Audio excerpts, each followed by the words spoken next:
যে সূরা হাশরের মাগরিবের পরে 3 আয়াত পড়তে দেরি 70,000 ফেরেশতা ফজর পর্যন্ত তোমার জন্য কাঁদতে দেরি করে না। সত্য তো? হ্যাঁ সত্য। ফজরের পরে আবার 70,000। কোন বিমারীকে, অসুস্থ ব্যক্তিকে সোয়াবের নিয়তে দেখতে যাইতে দেরি 70,000 ফেরেশতা পরের দিন ওই সময় পর্যন্ত দোয়া করতে দেরি করে না। ফেরেশতা পর্যন্ত আমাদের অধীন। মসজিদে যতক্ষণ বসা থাকে এক ফেরেশতা ডাইনে বসা চোখের পানি জড়াইতে থাকে, আল্লাহুম্মা গফিরলা, আল্লাহ আরে মাফ করে দেন না। আল্লাহ বলে তোরা তো আইলো গেল কি, আপনার ঘরেই তো বের হইছে। আমাকে জিজ্ঞাসা করেন কেন তোর দিলে এত ব্যথা কেন? আপনার ঘরেই তো বয়ে রয়েছে। বন্দা তো আপনারই, সৃষ্টির সেরা তো আপনিই বানাইছেন। ও যদিও না কান্দে তো আমি ওর পক্ষ হয়ে একটু কান্দতেছি, অসুবিধা কি? আরেকজন বলে আল্লাহুম্মা আরহাম আলাইহি, আল্লাহর উপরে দয়া করেন না। আপনার ঘরে বসে রইল, তারপরে যদি দয়া না করেন তো বাজারে গেলে করবেন, ওটা তো দয়ার জায়গাই না। কি করে না না করে না দোয়া? যতক্ষণ মসজিদে বসে থাকে আরেকজন নামাজের সোয়াব লিখতে থাকে।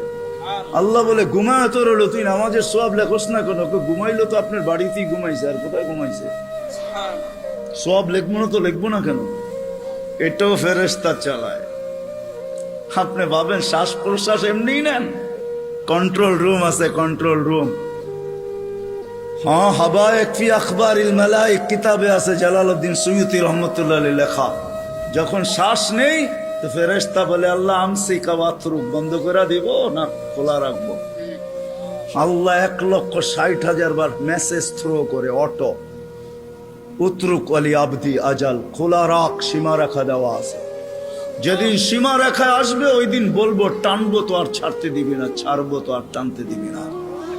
বিনা দ্বিধায় 1,60,000 বার শ্বাস প্রশ্বাস নিতেছি। আসেন একটু ভাবি।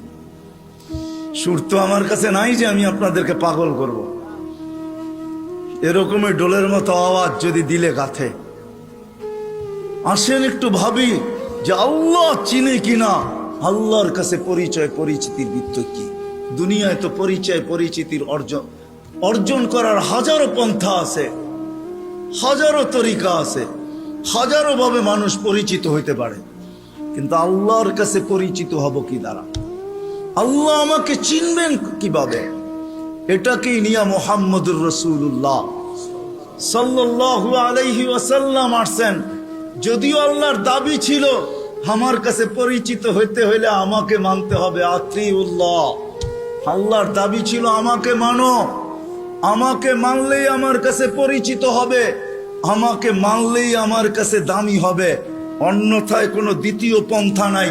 কিন্তু একটা প্রশ্ন এখানে হইতে পারে, আমার মনে হয় প্রশ্ন হইতে পারে, লা তারাকাল উয়ুন, আপনাকে তো চোখে দেখা যায় না, ওয়ালা তুখালিতুকাজ জুনুন, দেন ধারণায় আপনাকে আনা যায় না, ওয়ালা ইয়াসিফুকাল ওয়াসিফুন, বর্ণনা দিয়ে আপনাকে শেষ করা যায় না, আপনার কথা কানেও শোনা যায় না, বর্ণনা দিয়ে শেষ করা যায় না। আপনি তো একটা পদের মালিক না, দুনিয়ায় সামান্য পদস্থ হইলেই তাকে ধরা ছোঁয়ার বাহিরে চলে যায়, সব সময় হাতের নাগালে পাওয়া যায় না।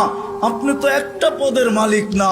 এই জন্যই তো আমি পায়ে হাত রাখা সব মজমায় বলি, শিক্ষিত মানুষগুলা যাদের কাছে অক্ষর জ্ঞান আছে, মাঝে মাঝে 99 নামের অর্থটা একটু খোদার ওয়াস্তে দেখেন। পায়ে হাত রাখা বলি 99 নামের অর্থ দেখেন, তাইলে বিবেকের পর্দা খুলতে পারে যে আমার আল্লাহ কে, আমার মালিক কে। আপনি তো জানেনই না আপনার মালিক কে, কোরআন আমাকে বোঝায়। ওয়াইন তুতিউহু তাহতাদু আমাকে বোঝায়, মান আতা আর রাসূল ফাকাদ আতা আল্লাহ। যে আল্লাহর রাসূলকে মানলো সেজন্য আল্লাহকে মানলো। মুহাম্মাদুর রাসূলুল্লাহকে আল্লাহ বলে আমাকে মানো, কিন্তু প্রশ্ন তুইলা দিলাম তো সহজ করলো, আমার বন্ধুর হয়ে যা, আমি তোর হয়ে যাব। কবি শুধু শুধু বলেন নাই, কবি শুধু শুধু বলেন নাই, क्या वफा तूने मोहम्मद से तो हम तेरे हैं, ये दुनिया क्या चीज है, लौह कलम तेरे हैं। আল্লাহ হাদিসে কুদসির তরজমা কোন কবি করছেন, তুই মুহাম্মদুর রাসূলুল্লাহর হইয়া দেখ না। মুহাম্মদুর রাসূলুল্লাহ সাল্লাল্লাহু আলাইহি ওয়াসাল্লাম আসছেন ওই পরিচয় পরিচিতি আমাদের হাতে তুলে দেওয়ার জন্য, আল্লাহর কাছে পরিচয় করায় দেওয়ার জন্য। আসেন আসেন, যদিও আল্লাহকে মানা সম্ভব না। আল্লাহ বলছে আতিউল্লাহ, পরেই বলছে আতিউর রাসূল। কেননা প্রশ্ন এইখানে কেমনে পাবো আপনাকে? তো আল্লাহ বলছে আমার বন্ধুর হইলেই হবে। এক জায়গায় না 100 জায়গায় দেখানো যাবে। আসেন নবীর আদর্শ শিখি। এখন আপনি যদি প্রশ্ন করেন, 2500-এর বুদ্ধিমান মানুষ যদি প্রশ্ন করে, নবীও তো নাই, উনি তো চলে গেছে, 1434 বছর হয়ে গেছে, ওনাকে পাবো কোথায়? তো দুইজনে মিলা মডেল দুনিয়া এখনো রেখা গেছেন, দুইজনে মিলা রাখছেন।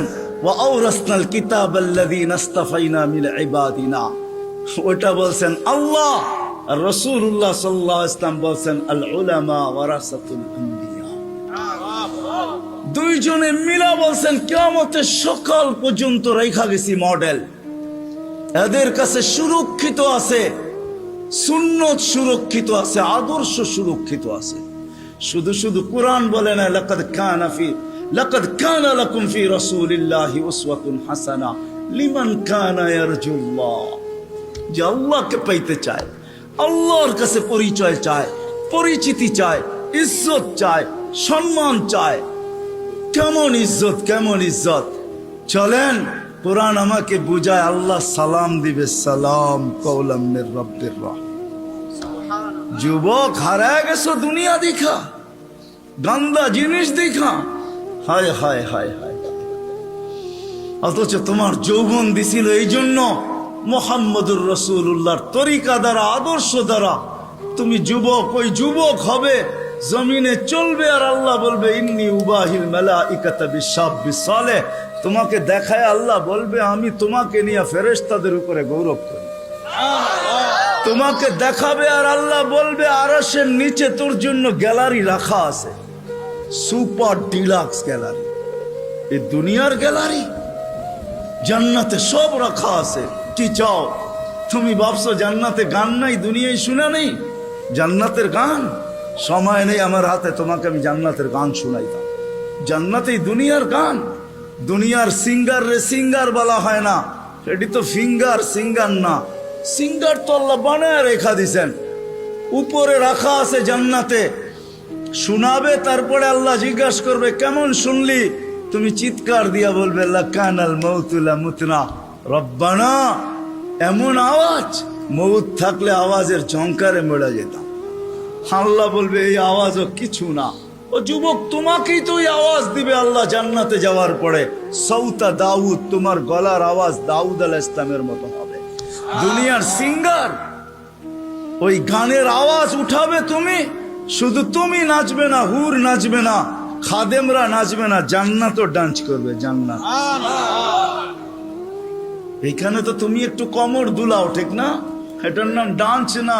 তোমরা ডান্স চিনো না, আমারে ডান্স চিনাইতে হবে না, আর আমাকে সিঙ্গারও চিনাইতে হবে না। আমি বড় বড় সিঙ্গার চিনি দুনিয়াতে, বড় বড় সিঙ্গাররা আমারে চিনে। আলহামদুলিল্লাহ, তুমি আমাকে সিঙ্গার চিনাইতে হবে না। এটার নাম ডান্স না, সব জান্নাতে রাখা আছে। স্টেজ তো আল্লাহও লাগাবে এরকম মাঝে মাঝে জান্নাতে। জিজ্ঞাসা করবে গান শুনবি? তো বলবে রেজওয়ান লাগা স্টেজ। প্রথম শোনাবে ফেরেশতা, আল্লাহ বলবে এরতে সুন্দর, তো বলবে আল্লাহ। তারপরে আল্লাহ ডাকবে তালিয়া দাউদ, দাউদ আলাইহিস সালাম আসবে, বলবে এর চেয়ে সুন্দর।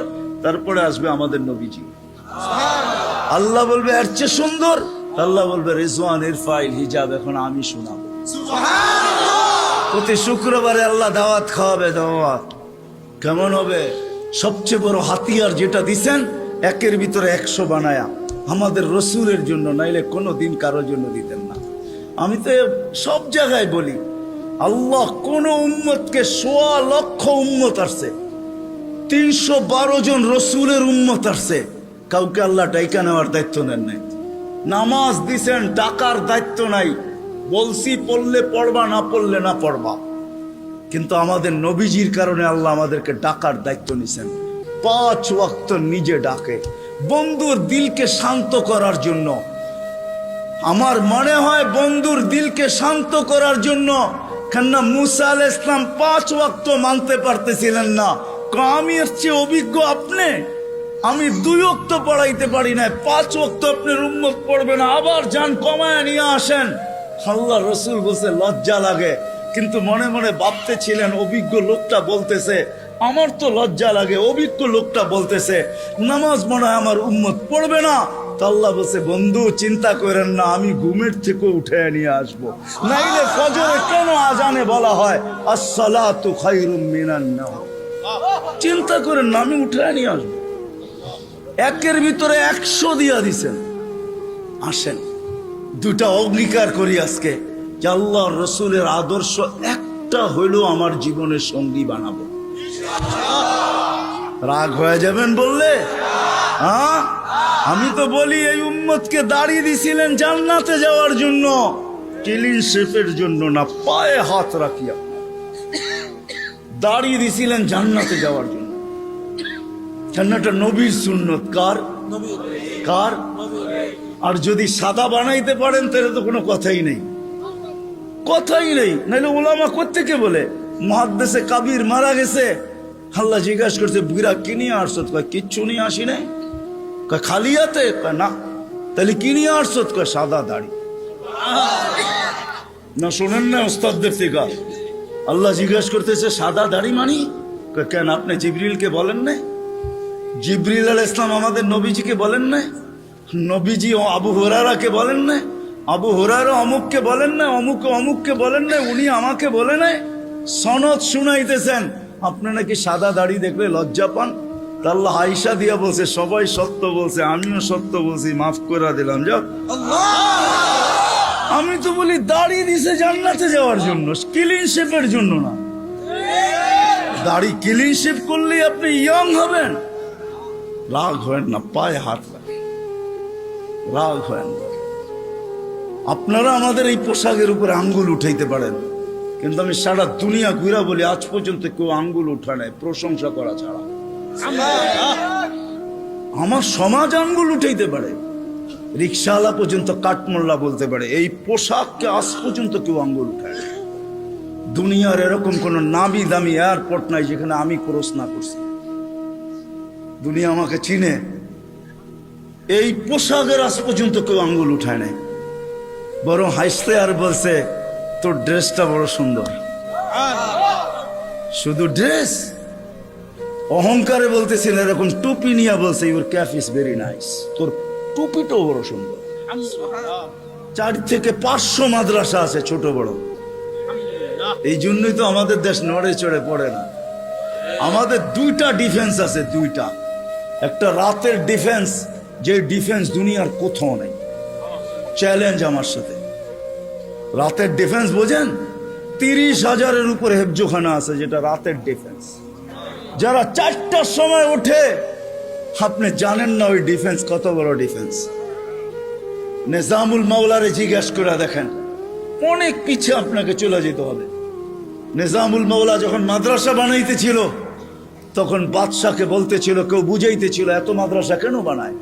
তো বলছে বাদশাহ, দেশের জন্য 2টা ডিফেন্স লাগে, একটা দিনের একটা রাত্রের। দিনেরটা তো আপনি বানায় ফেলছেন, সর্বলাইনের ডিফেন্স আছে, আমি রাত্রেরটা বানাই দিছি।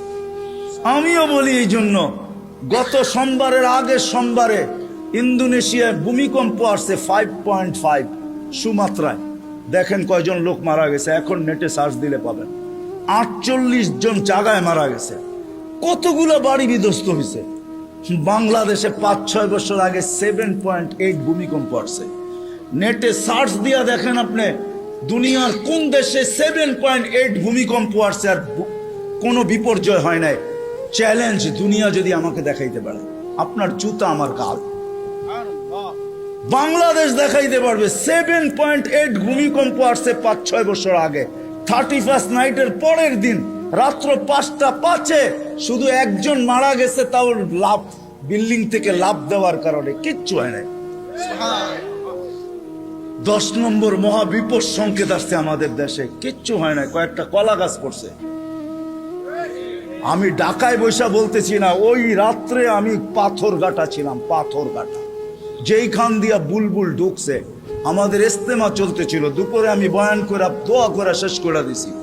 পাথরঘাটায় রাত্রে ফিরবো কি করে? আমি একদিন রাত্রে ছিলাম, 7-8টা টিন আমার মাথার উপরে ছিল, আমার সাথে 1-150 লোক ছিল। বুলবুলরে আমি আমার চোখে দেখছি, কিচ্ছু হয় না, একটা টিন একটু ব্যাকাও করতে পারে নাই। সকালে উঠা দেখছি কয়েকটা কলা গাছ রাস্তায় রাস্তায় পড়ে আছে।